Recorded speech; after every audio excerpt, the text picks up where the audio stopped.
Well, Florida Governor Rick Scott proposed a 2012 budget that would lower spending by about 7%. That is the most since at least 2002. Governor Scott joins us now to discuss his proposed budget plan. Governor, thank you so much for joining us. Good morning. Good morning. Hope everybody comes down to Florida. It's sunny down here. Like I said, you don't need to ask me twice. I'm all for warmer weather. Okay, Governor Scott, with your proposal that you announced yesterday, I think it was something like $5 billion in spending cuts, but also cuts in property taxes as well as corporate income taxes.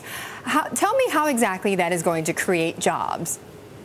Sure. What we're going to do is we're going to make this the state for everybody that's in businesses. It says, I want to be in Florida because, one, we already have a low business tax. It's 5.5%, and I'm going to phase it out over the next few years. Starting this year, drop it from 5.5% to 3%. We're going to drop property taxes down.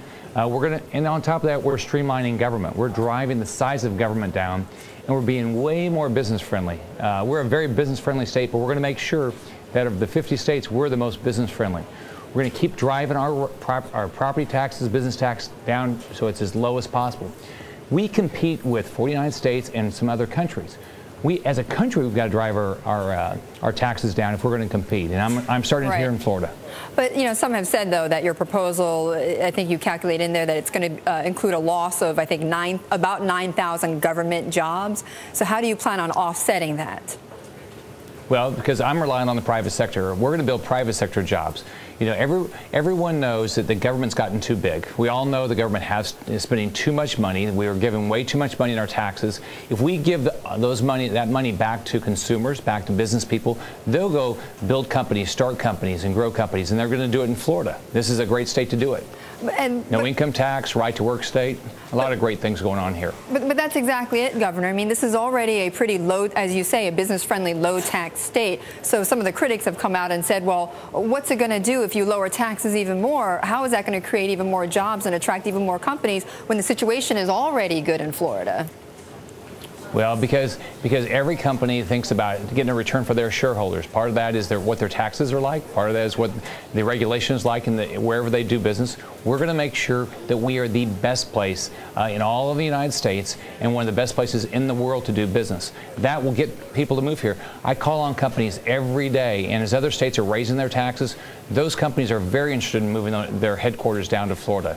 So we're getting a lot of people interested in moving to Florida. So what's stopping them, Governor? What are they saying to you that's stopping them?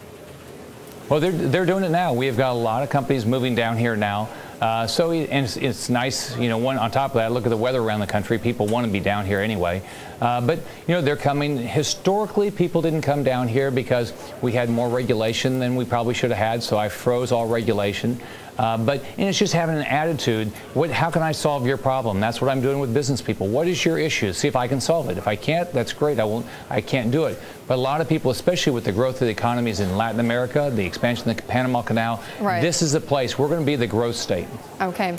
Governor, I want to ask you this. There's an analyst up here in New York, you may have heard her name, Meredith Whitney, who's raised a lot of controversy with her calls on the muni debt markets. She said that she sees hundreds of billions of dollars in muni defaults over the next 12 months. Do you buy her argument, Governor? Well, I think every state, every county, every city really has to watch, how much debt they have, and we have to really look at that. So in our state, what I'm doing is I'm making sure that we have great interest coverage. We don't have too much debt at the state level. I'm very cautious about any new debt. I'm going to make sure that we keep our bond rating. But I look every time anybody comes to me with a new bond issue, we're looking at exactly what debt we have out, what's our interest coverage, and I'm expecting our counties and our cities to do the exact same thing. Okay, Governor, I'm going to leave it there, but I appreciate you joining us. Governor Rick Scott from Florida.